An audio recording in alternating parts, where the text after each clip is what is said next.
On a grey Alaskan day, the cruise ship Norwegian Sun was moored at a berth in Skagway. Skagway was the most northerly port of call before returning to Vancouver. The town was one of the starting points for the gold rush in 1898. It survived the following depression and is now a thriving centre.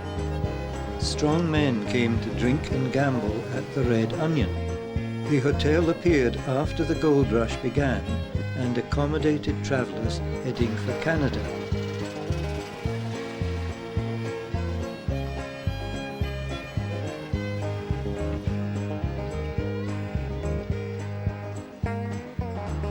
Everything the pioneer could want came from the Alaska Shirt Company.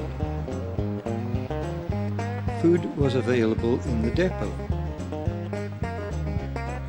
We were to follow the route taken by the miners using the White Pass and Yukon Railroad.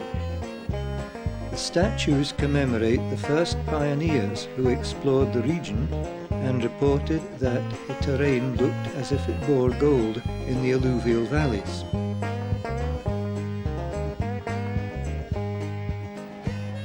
The White Pass Railroad is a narrow gauge track, only 1 metre wide, yet it carries 3 massive diesel engines and a long train of the original coaches.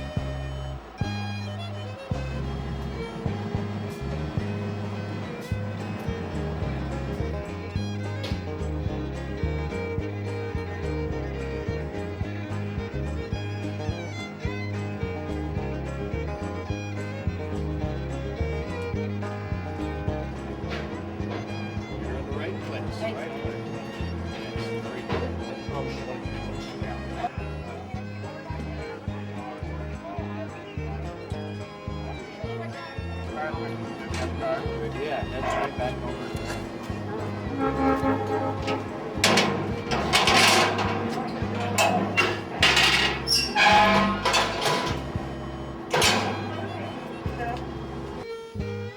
Passengers seated in the narrow carriages were kept warm in winter by a wood-burning stove situated in the corner.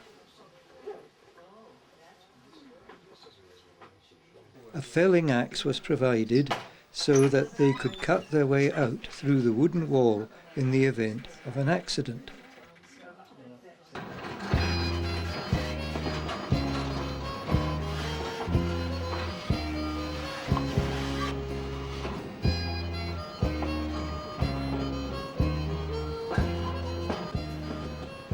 The railroad closely follows the route along the banks of the river taken by the gold rush prospectors.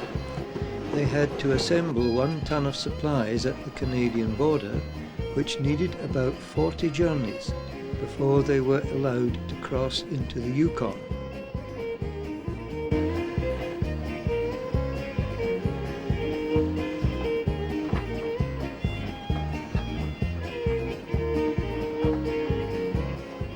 The road now connects Skagway to the Alaska Highway.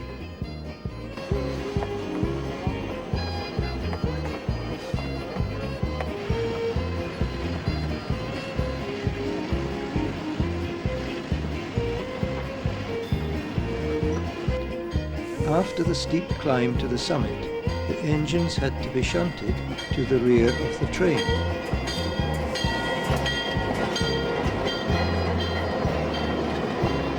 At this point, the prospectors made their way downhill to the lakes, where they constructed crude rafts and floated their supplies down to Whitehorse. They then had to walk to the goldfields near Dawson City. The train passed the miners' cemetery on its return to Skagway.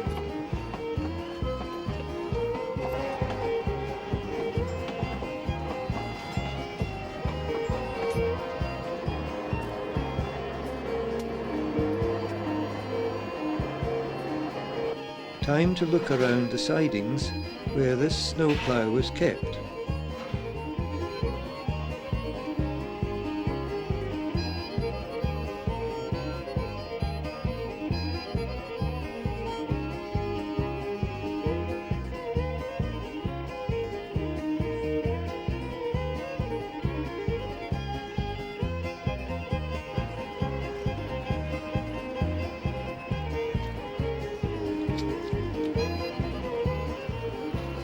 massive plough can clear drifts 20 feet deep.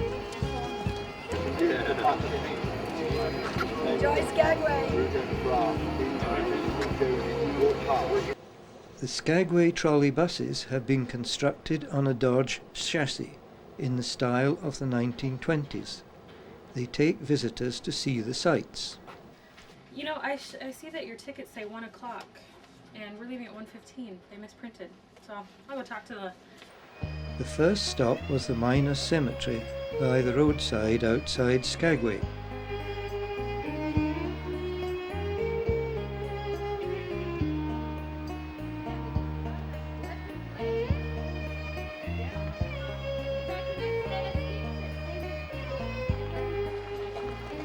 Few lived beyond the age of 40.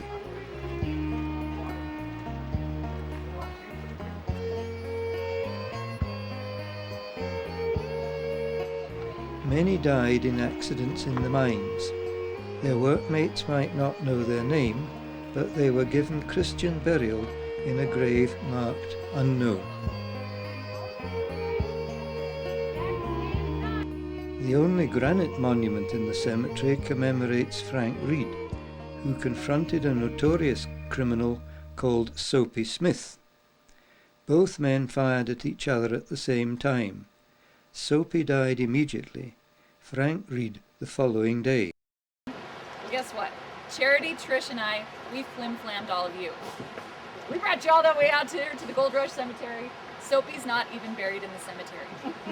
Don't get mad, because he is buried right there. But when the good citizens of Skagway learned what he'd been up to, they didn't want him buried over here on consecrated ground with their loved ones. So they kicked him 3 whole feet outside the cemetery boundaries. That runs from that large cottonwood tree down through your lakes, ma'am, excuse me, and out to the Skagway River. So he will forever be cast adrift for all eternity behind bars where he belongs. Next stop, a viewpoint overlooking Skagway. The town has spread along the airport runway. Aircraft are an important means of communication with the landlocked capital, Juneau. The harbour has berths for 5 large cruise ships. All too soon it was time to leave Skagway. We sailed in luxury along the inner passage. The prospectors had to make the journey north in the uncomfortable 19th century steamers. Of over 2,000 miners, only a handful became millionaires. A few made some profit, but most barely broke even. The people who became rich were the storekeepers who supplied food or equipment, and of course, the ladies who wore the red petticoats.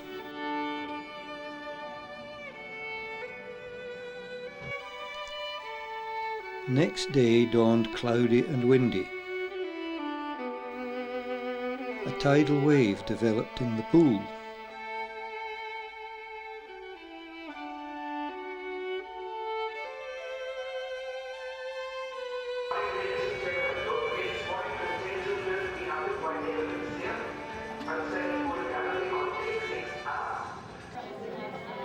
The ladies found time to go shopping.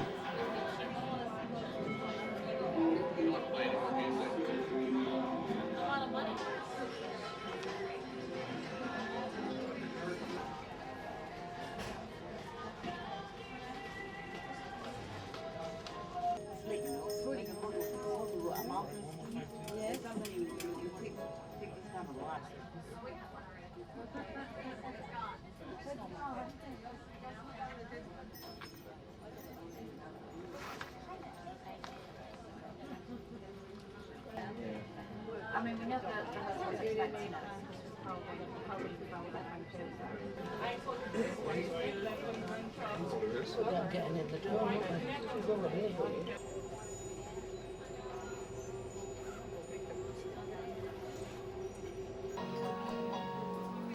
A killer whale modelled in chocolate guarded the entry to the Chocoholic buffet.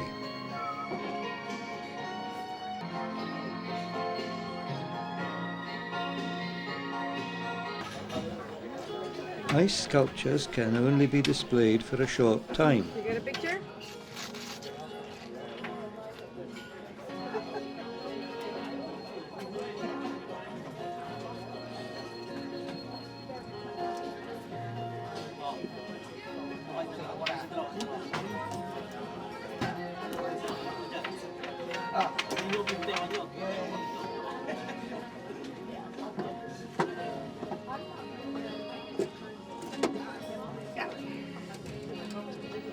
Later the weather improved and enthusiasts walked the promenade deck.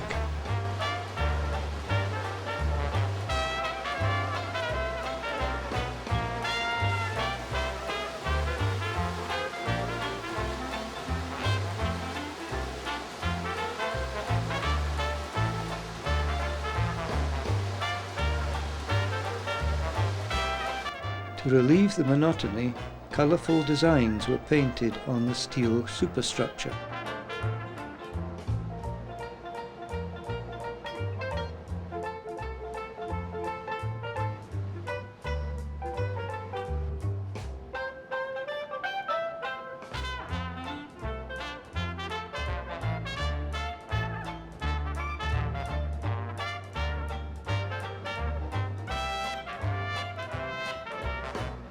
Alternatively, why not relax in the schooner lounge and admire the fine detail of this Norwegian vessel?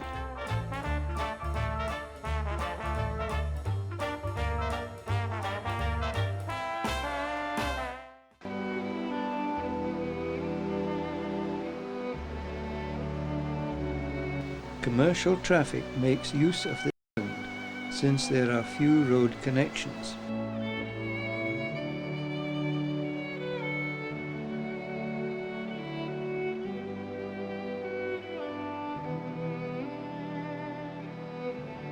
Overnight, Norwegian Sun docked at Vancouver in time for passengers to disembark.